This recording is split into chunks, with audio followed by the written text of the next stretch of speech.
ছাদে। এই যে বিস্কুটগুলোকে নিয়ে যাচ্ছি, পাখিদের দেব। তা না হলে এতদিন নিচেই দিতাম, নিচে ওই যে পাঁচিল রয়েছে, ওই পাঁচিলেই এতদিন দিতাম। তো ভাবলাম আজকে একটু উপরেও যাই আর দিয়ে আসি। সকালে তাড়াহুড়ো সময়টাতে অত মাঝে মধ্যে সময় পাই না ছাদে আসার, তখন নিচে দিয়ে দিতাম। আজকে ভাবলাম উপরে যাই। এই বাবা, জামা কাপড়গুলো সব উড়ে কি অবস্থা হয়েছে। এখানটাতেই দিয়ে দিই।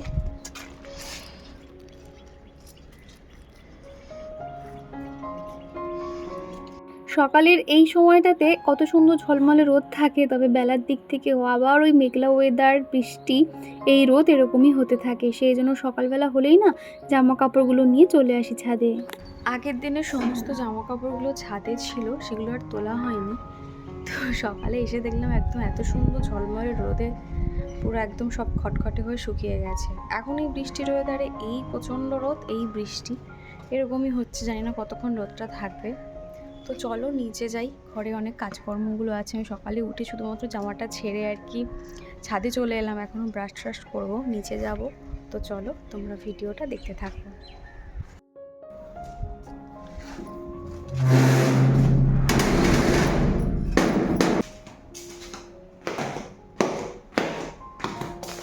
মাঝে মধ্যে নিজেই কনফিউজ হয়ে যাই যে আমি কি করব, ডেলি ভিডিও দেব নাকি একদিন পর পর ভিডিও দেব। প্রত্যেক দিন তো একই রকম যায় না, মাঝে মধ্যে সমস্ত কিছু সামলে ভিডিও দিতে পারি প্রত্যেক দিন। আবার মাঝে মধ্যে এমন সিচুয়েশান হয়ে যায় তখন আমি টাইম মতন আর ভিডিও পোস্ট করতে পারি না। তবে এখন করে আমি একদিন পরপরই দেওয়ার চেষ্টা করব, কেননা ডেলি আমি পারছি না। ডেলি কিন্তু আমি দিতে পারতাম, সন্ধ্যে 6টা 6:30 হলেও দিতে পারতাম। তবে ওই টাইমটাতে না আমি দেখেছি ভিডিও দিলে আমার ভিডিওটা না রিচ ডাউন হয়ে যায়, যার জন্য ওই টাইমটাতে আমি দিচ্ছি না। তবে তোমরা যদি আমাকে একটুখানি জানাও যে বিকেল হলেও তোমরা ভিডিওগুলো দেখে নেবে, তাহলে আমি একটুখানি ভেবে দেখতে পারি যে ডেলি ভিডিও দেবো কিনা, ঠিক আছে? আর এছাড়া আমি যেরকম একদিন পর পর দিচ্ছি সেইভাবে আর কি এখন ভিডিও দেব। তোমরা তোমাদের মতামতটা অবশ্যই আমাকে জানাবে। আর ওদিকে তো দেখলে ব্রাশ করে নিয়েছি। আর প্রত্যেক দিন না আমি একটুখানি চেষ্টা করি 1 কাপ হলেও একটু উষ্ণ গরম জল খাওয়ার। আর এই গরম জলটা কিন্তু ভীষণ ভালো আমাদের স্কিনের জন্য, শরীরের জন্য তো খুব ভালোই। সেই জন্য না মানে মোটামুটি আগে একদমই খেতে পারতাম না, এখন 1 কাপ মতন জল হলেও পুরোটা খেতে পারি। তারপরে ড্রাই ফ্রুট ভিজিয়ে রেখেছিলাম, ড্রাই ফ্রুটগুলো খেয়ে নিলাম। আর এখন চিকুর পাপার জন্য চা বসিয়েছি। চাটা হয়ে গেলেই ওর পাপাকে ডেকে দেবো, যেহেতু অফিস যাবে। মোটামুটি ওই 8টা নাগাদ উঠে পড়ে, আর আমি তো এখন অনেক সকালবেলা করেই উঠি। মাঝে মধ্যে আমারও কিন্তু লেট হয়ে যায়, ওই 7টা 7:30 মতন বেজে যায়। সকালে একটু লেট করে উঠলেও অতটা অসুবিধা হয় না, যদি আগের দিন রাত্রিবেলা কিছুটা প্ল্যানিং করে রাখি। মাঝে মধ্যে এরকমও হয় যে সকালে রান্না করব, কি রান্না করব, সবজির সমস্তটা ধোয়া কাটা করে রেখে দিই। এছাড়া মশলা তো আমার পেস্ট করা থাকে, সেই জন্য অতটা আর অসুবিধা হয় না। তবে কিছু জোগাড় করা না থাকলে অনেকটাই আমাকে সকাল সকাল উঠতে হয়। তোমরা একটু খেয়াল করলে বুঝতে পারবে আমি চা কিভাবে বানাই। যখন রবিবার করে হাতে সময় থাকে, সুন্দর করে রয়ে বসে আর কি চাটা বানাই। আর সকালে তাড়াহুড়োর সময়টাতে না অনেকে দেখবে জল গরম করে চিনিটা দেয় আর কি, কিন্তু আমি না চিনি সবার শেষে দিই। দুধটা দেওয়া হয়ে গেলে তারপরে আর কি দিই, জানি না আমার এটা মনে হয়। তবে তোমাদের মধ্যে কেউ একজন বলেছিলে যে দীপা তোমার এই রকম চা বানানোটা শিখে নিলাম, বাড়িতে ট্রাই করব। আমার মনে হয় ওই আগে ভাগে চা মানে চিনি দেওয়ার থেকে শেষের দিকে দিলে একটু বেটার, যেটা আমার মনে হয়, কেন জানি না। তো ওইভাবেই আর কি আমি চাটা বানাই। এদিকে তো চা রেডি হয়ে গেছে, তার সঙ্গে চিকুও কিন্তু ঘুম থেকে উঠে পড়েছে। আর যেহেতু স্কুলে যাবে সেই জন্য একসঙ্গে ওদের খাবারটা দিয়ে দিচ্ছি। আর চিকুর যেহেতু দুধ খেলে গ্যাস হয়ে যায়, তার জন্য সকালে ওকে খালি পেটে দুধ কখনোই দিই না। ওর জন্য জল বিস্কুট দিয়ে দিই, আর চিকুর পাপার জন্য বিস্কুট চা দিয়ে দিই। তো একসঙ্গে প্লেটের মধ্যে বিস্কুটগুলো দিয়ে দিয়েছি, তাহলে বাবা ছেলেতে মিলে খেয়ে নেবে। সকালে যখন আমি চা বসাই, টুকটাক কাজকর্মগুলো করতে থাকি, চিকু যদি তাড়াতাড়ি উঠে যায়, ওর পাপাই ওকে ব্রাশ করিয়ে দেয়, ওকে স্কুলে রেডি করিয়ে দেয়, সমস্তটাই ওই করে। আমাকে শুধু কি করতে হয়, চিকুর বই খাতা গুছিয়ে দিতে হয়, টিফিন বক্স, জলের বোতল, এগুলো আর কি। আর এছাড়া স্কুল ড্রেস বা ও যে রেডি হবে, টিপ, পাউডার, চিরুনি, এগুলোর পাপার হাতের কাছে দিয়ে দিলে ও নিজেই কিন্তু সমস্তটা করে নেয়। অনেক মায়েদের ক্ষেত্রে দেখেছিস তাকে নিজেকে সমস্তটাই করতে হয়, তবে না সেটা অনেকটা কষ্টকর হয়ে যায়। এরকম দুটো মানুষ না যদি হাতে হাতে না করে তখন অনেকটা অসুবিধা হয়। আমি অনেককেই দেখেছি, কিছু কিছু শাশুড়ি মারা রয়েছে, নিজের ছেলে যদি কোনো কাজ করে তখন তার বুকটা ফেটে যায়, কিন্তু একটা পরের বাড়ির মেয়ে যখন কাজ করে না, তাদের কিছুই দেখবে মালুম হয় না। আমার ক্ষেত্রে আমি সবসময় যেটা মনে করি, কাজ সবাইয়ের জন্য, ছেলের জন্য কাজ আলাদা, মেয়ের জন্য কাজ আলাদা, আমি এটা কখনোই ভাবি না। সকাল থেকে শুরু হয়েছে বৃষ্টি, পুরো ঝমঝমিয়ে বৃষ্টি। আর আমাদের সিঁড়িপথের মানে সিঁড়িপথের উপরে যেহেতু টিন লাগানো, তার জন্য প্রচণ্ড পরিমাণে আওয়াজ হয়। এখানে কথা বলতে বলতে আমি আর বলতে পারিনি, তার কারণ চিকু সম্ভবত কিছু একটা দুষ্টুমি করছিল, তো সেই জন্য ক্যামেরাটা অফ করে দিয়েছিলাম।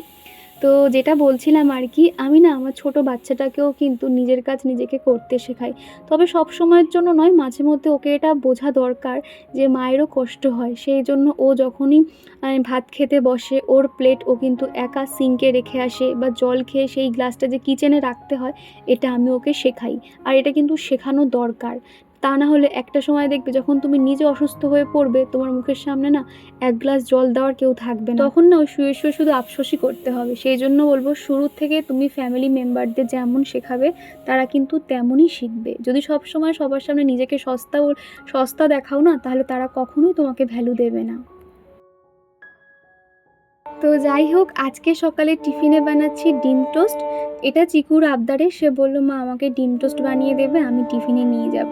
চিকু যেহেতু আস্তে আস্তে বড় হচ্ছে, আমার কাছে ডিমান্ড করতে থাকে মা এটা বানিয়ে দেবে, এগ বয়েল করে দেবে, ম্যাগি করে দেবে। সেই মাফিক বানিয়ে দেওয়ার চেষ্টা করি, তবে সবসময় ম্যাগিটা দিই না। বাচ্চাদের কিন্তু ম্যাগি খাওয়াটা অতটা উচিত নয়, সেই কারণে আর কি ডিম টোস্ট করে দিচ্ছি। আর একটা রুটি আছে, ওটাকে একটুখানি ফ্রাই করে নেব চিকুর পাপা যাওয়ার সময়। আরেকবার যখন চা খাবে, ওই চা আর ওই ব্রেডটা দিয়ে দেবো।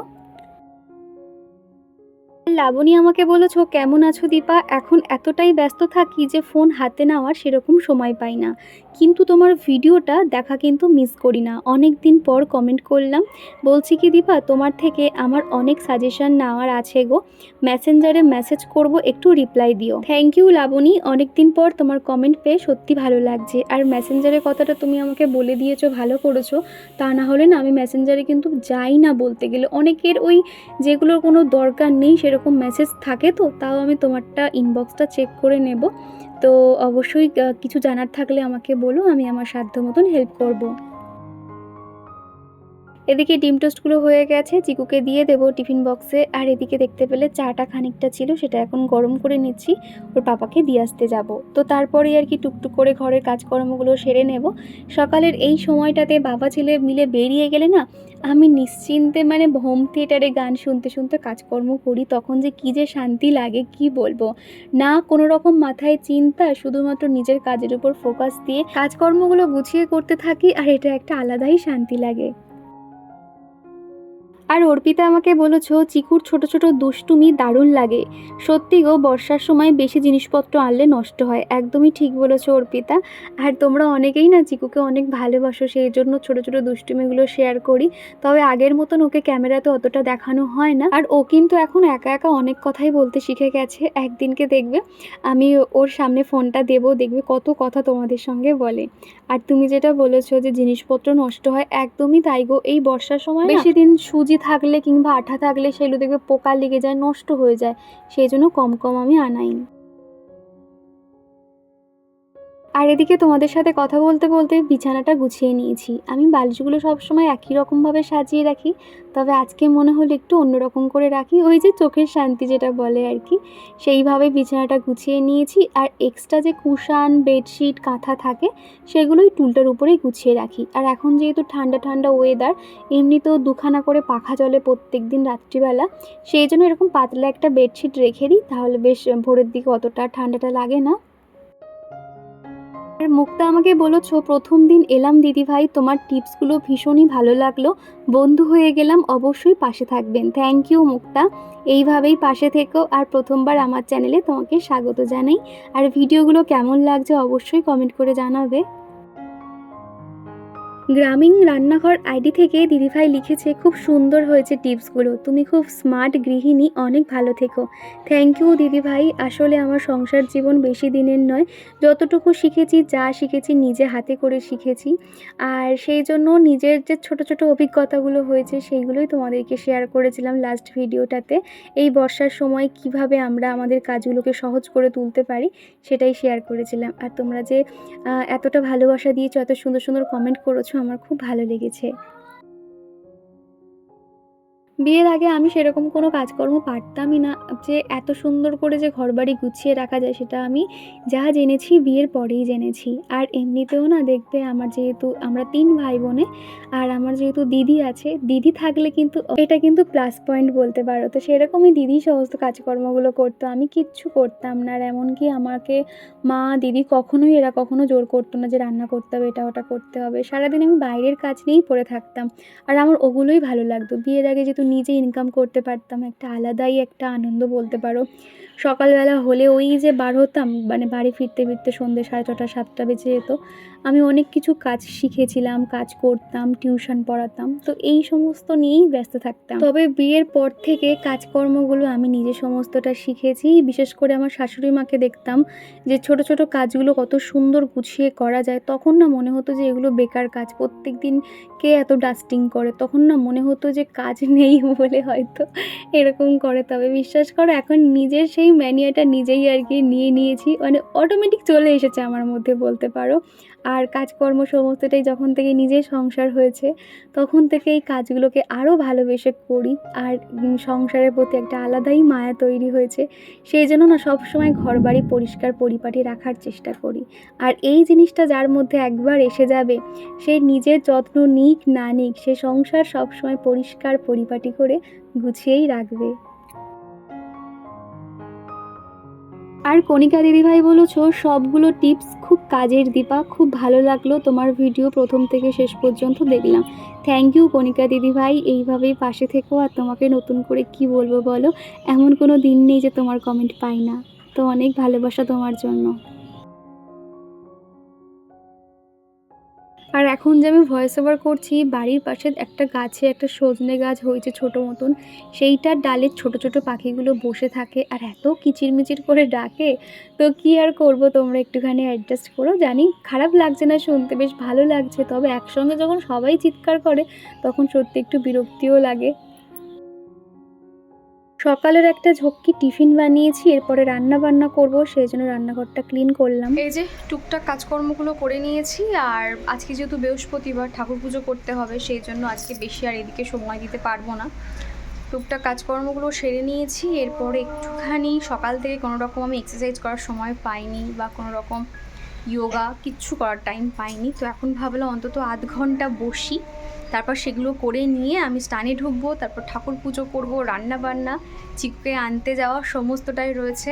তো চলো তোমরা ভিডিওটা দেখতে থাকো, আশা করছি তোমাদের ভালো লাগবে। তো চলো। আর তারপরেই আমি স্নান করে ঠাকুর পুজো সেরে নিয়েছিলাম, তারপরে রান্না বান্না করছি। আর আজকে বেশি কিছু রান্না করব না, প্লেন ভাত আর একটু চিকেন কষা করে নেব। আর এই রান্নাটা হলে কিন্তু বাবা ছেলের কোনো রকম কোনো আর অভিযোগ থাকে না, এটা দিয়েই ওরা খেয়ে নেবে। তো সেই জন্য চটপটি রান্নাবান্না হয়ে গেছিলো। আর এমনিতেও যেহেতু আমার আদা রসুন পেস্ট করা থাকে, খুব একটা অসুবিধা হয় না, চটপট আমার রান্না হয়ে যায়। তাড়াহুড়োর সময় যখন হাতে সময় থাকে না, আমি চিকেনগুলো না ম্যারিনেট না করে ডাইরেক্ট এইভাবেই রান্না করে নিই। আর তা নয়তো সময় থাকলে ভালো করে লেবু দিয়ে সমস্ত মশলা পেঁয়াজ মাখিয়ে ম্যারিনেট করেই বানাই, ওটাও বেশ ভালো লাগে খেতে। তো একদিকে ভাত বসিয়ে দিয়েছিলাম আর একদিকে তরকারিটাও করে নিয়েছিলাম। তারপর অফ ক্যামেরাতে এক ঝুড়ি বাসন ছিল, বাসন টাসনগুলো মেজে রান্নাঘরটাকে একদম ডিপ ক্লিন করে তারপর আমি রেডি হয়ে চিকুকে আনতে গেছিলাম। আর প্রত্যেক দিনের মতন রান্না শেষে আমার কিচেন যে কন্টেনারগুলো রয়েছে সেগুলোও কিন্তু একটা শুকনো কাপড় দিয়ে মুছে নিয়েছিলাম। এইভাবেই কিন্তু পরিষ্কার রাখি বলে রান্নাঘরে অতটাও তেল চিটচিটে পড়ে না। আর এদিকে দেখতে পাচ্ছ, তারপরেই যে বার হব, প্রত্যেক দিন এই 1:45 12:30 নাগাদ একটু না একটু বৃষ্টি হবেই আর কি। তো ছাদে এসেছিলাম, জামা কাপড়গুলো তুলে নিয়েছি, ভেজা জামা কাপড়গুলো সিঁড়ি পথে দিয়ে দিয়েছি, আবার যদি রোদ আসে তাহলে আবার মেলে দেবো। আর এখন এই তো চলে এসেছি নিচে, ঝটপট রেডি হয়ে নেব। স্নান করার পর না আমি সেভাবে আর কোনো দিকে না তাকিয়ে ঝটপট আমার মেন কাজগুলো সেরে নিয়েছিলাম। আর এখন এই যে রেডি হয়ে নিচ্ছি একটু। আর রূপসা আমাকে বলেছো তোমার কাজগুলো খুব সুন্দর লাগে দীপা, আমিও তোমার মতন ভিডিও করি ফেসবুক, ইনস্টাগ্রাম এবং ইউটিউবে। আমার আগে ভিউজ হতো না, কিছুদিন থেকে ভিউজ হচ্ছে। তো প্রথম আমি ভাবতাম যে কন্টিনিউ ভিডিও করতে গেলে হয়তো মানে ভিউজ হবে না, তার জন্য ভিডিও আমি করব না ভেবেছিলাম, কিন্তু এটা ভুল ধারণা। তোমাকে দেখার পর আমার না অনেক কিছু জিনিস পাল্টে ফেলেছি। ধন্যবাদ তোমাকে, ধন্যবাদ বলাটাও কম পড়ে যাচ্ছে। আমার নামটা নেবে তোমার ভিডিওতে, এই যে রূপসা তোমার নামটা বলে দিলাম। আর তুমি যে যে প্ল্যাটফর্মে কাজ করো না কেন একটু মনোযোগ সহকারে কাজ করো, আর প্রত্যেক দিন ভিডিও দিতে পারলে তো আরোই ভালো। তো এইভাবে কাজ করো, তোমার জন্য অনেক শুভকামনা রইল। আর এইভাবে সুন্দর সুন্দর কমেন্ট করতে থেকো। কেউ একজন আমাকে বলেছিলে তুমি কি ফেসবুকে ভিডিও দাও? না গো, আমি দিই না। আসলে সমস্তটাই তো সময়ের ব্যাপার। যে প্ল্যাটফর্মেই তুমি কাজ করো না কেন সেখানে কিন্তু সময় অবশ্যই তোমাকে দিতে হবে। সময় না দিলে কিন্তু হবে না। একটা রেগুলারিটি মেনটেন করা খুব প্রয়োজন, যেটা আমার পক্ষে হয়তো এই মুহূর্তে সম্ভব নয়, ভবিষ্যতে যদি হয় অবশ্যই আমি দেবো। আর এদিকে তোমাদের সাথে কথা বলতে বলতে আমি একটুখানি রেডি হয়ে নিয়েছি। আর আমি যেহেতু স্নানের সময় মামা আর্থের ফেস ওয়াশটা ইউজ করি, তারপরে অ্যাপ্লাই করেছিলাম টোনার, তারপরে একটা ময়শ্চারাইজার দিয়েছিলাম, তারপর সানস্ক্রিন। সকালে স্নানের পরে স্কিন কেয়ার বলতে এই 3টে জিনিসই আমি ব্যবহার করি। তারপরে কাজল, টিপ, সিঁদুর এই সমস্ত আর কি একটু রেডি হয়ে নিয়েছিলাম। তো এই যে রেডি হয়ে গেছি, চিকুকে আনতে যাব। আর ঘড়িতে এখন 12টার মতন বাজে। আজকে একটু তাড়াতাড়ি সমস্ত কাজকর্মগুলো সেরে নিয়েছিলাম। তো চলো ওকে আনতে যাব। ঘরে এখনও টুকটুক করে অনেক কাজই আছে। তো আগে ওকে স্কুল থেকে নিয়ে আসি, তারপর সেই কাজগুলো করব। তো যাই হোক, চলো তোমরা ভিডিওটা দেখতে থাকো। আর আজকে ওয়েদারটা তাও ভালো আছে। প্রত্যেক দিন চিকুকে যখন স্কুল থেকে মানে আনতে যাই ওই 12:30 পৌনে 1টা নাগাদ, প্রত্যেক দিন বৃষ্টি হবেই হবে। তো আজকেও এখন মেঘলা হয়ে রয়েছে। এমনকি আমার ইনডোরে যে প্ল্যান্টগুলো ছিল, স্নেক প্ল্যান্ট, সেগুলো সমস্তটা না আজকে রোদে দিয়েছি। বাইরে যে পাঁচিল দেওয়া আছে ওখানটাতে দিয়েছি। জানি না বৃষ্টি আসবে কিনা। আর গাছগুলো না ঘরে থেকে থেকে দেখছি অটোমেটিক কেমন পাতাগুলো হলুদ হয়ে যাচ্ছে, আর মানে পাতাগুলো না অটোমেটিক খুলে খুলে যাচ্ছে। তো সেই জন্য ভাবলাম একটুখানি রোদে দিই, হয়তো সবসময় ঘরে থেকে থেকে এমন হয়ে গেছে। তো দেখা যাক, কয়েকটা জুতোও রোদে দিয়েছি। তো চলো বাইরে যাই, গিয়ে কথা বলছি। আর এই যে কানের দুলটা তোমাদেরকে দেখাই, এই যে দুলটা দেখতে পাচ্ছ, এই দুলটা কিন্তু টপের সাথে খুব ভালো লাগে। আর আমি যেহেতু সবসময় গোল্ডেরই আমি ব্যবহার করি, তো এটা আমি আমার বান্ধবীরা মিলে যখন ঘুরতে গেছিলাম, এই কানের দুলটা একটা বান্ধবীর কাছে ছিল, তো আর আনা হয়নি। আজকে স্কুল থেকে আসার পথে সে আমাকে দিল আর কি। সুন্দর এটা। তো দেখো, এই যে দেখতে পাচ্ছ। আর তারপরে চিকুকে নিয়ে বাড়ি চলে আসি। ওকে আগে খাইয়ে দিয়েছি, তারপরে আমার খাবারটা নিয়ে বসেছিলাম। আমরা দুজনে একসঙ্গেই খেতে বসি, তবে এখন করে ও আর নিজে হাতে খেতে চায় না, ফোন দেখতে দেখতে খাই। আমিও ফোন দেখি, ও ফোন দেখতে দেখতে খায় আর কি। তো ও উঠে গেছে, তারপরে আমি আমার খাওয়াটা কমপ্লিট করে একটু রেস্ট করেছিলাম। আবারও তোমাদের সঙ্গে দেখা হচ্ছে সেই সন্ধ্যেবেলা। চিকু এখন পড়তে বসেছে। ডাইনিং রুমে এই টেবিলের উপরে ওকে পড়তে বসালে আমার সুবিধা হয়, যেহেতু সন্ধ্যের পর থেকে বেডরুমে অত কাজ থাকে না, যাই কাজ থাকে সেটা হলো আমার ঠাকুর ঘরে কিংবা এই যে রান্নাঘরে। তো সেই জন্য ওকে এখানে পড়তে বসাই, তাহলে কাজের ফাঁকে ফাঁকে ওকে গিয়ে একটু দেখে আসতে পারি। আর চিকুর বইগুলোতে এত সুন্দর ছবি দেওয়া, বেশ পড়তেও পছন্দ করে, নতুন নতুন ছবি দেখে, সেই কারণে পড়ছিল। আর এদিকে রাতে খাওয়া দাওয়ার পরে আমি সুন্দর করে সমস্ত জায়গাটা গুছিয়ে নিয়েছিলাম। আর তোমরা অনেকেই জানতে চেয়েছিলে আমি কি কি ব্যবহার করি। আমি এভারউইথ স্ক্রাবারটা ব্যবহার করি, চকলেট স্ক্রাবার। আর এখানে আমি আয়ুরের ক্লিনজার ব্যবহার করছি, এটা কিন্তু দাম অনেক কমে তোমরা পেয়ে যাবে, ভীষণ ভালো একটা ক্লিনজার। এছাড়া আমি ডক্টর রাসেলের D10 ফেস প্যাকটা ইউজ করছি। আর আমাকে অর্পিতা বলেছিলে তুমি এটা সপ্তাহে কদিন ইউজ করো? এটা সপ্তাহে 2 থেকে 3 দিন ইউজ করতে হবে। 5 থেকে 10 মিনিট রেখে ড্রাই করে তারপর তুমি এটাকে ওয়াশ করে নিতে পারো। ফেস ওয়াশের জায়গায় আমি মাঝে মধ্যে প্যাকটাও ব্যবহার করে থাকি। এছাড়া অ্যালোভেরা জেল আমি ব্যবহার করি অ্যাপেলোর। রাতের মতন খাওয়া দাওয়া কমপ্লিট, ঘড়িতে এখন বাজে 11:15। রাতের স্কিন কেয়ার করে নিয়েছি, চুলটাও বেঁধে নিয়েছি। যখন স্কিন কেয়ার করছিলাম তার আগে থেকেই ভাবছিলাম আমি তোমাদেরকে ভিডিওটা শেয়ার করব। তবে তখন দেখলাম যে ফোনে মাত্র 10% চার্জ। আসলে হয় না, ফোনটা রেখে তখন দেখলাম 30% চার্জ। আসলে ফোনের ব্রাইটনেসটা এতটাই বাড়ানো ছিল যার জন্য হুড় করে চার্জটা কখন শেষ হয়ে গেছে, সেই জন্য আর শেয়ার করতে পারিনি। তো ভাবলাম একবার তোমাদের সামনে এসে কথা বলি অন্তত, তারপর ভিডিওটা শেষ করব। তো আজকে সারাদিনের এই কাজকর্মগুলো সমস্তটাই ছিল, তো সমস্তটাই তোমরা দেখেছো। আশা করছি ভিডিওর কোনো অংশ ভালো লেগে থাকলে প্লিজ একটা লাইক করে রাখবে। তো চলো আজকের মতন টাটা, আবারও দেখা হচ্ছে পরবর্তী কোনো একটা নতুন ভিডিওর সঙ্গে। তো চলো টাটা।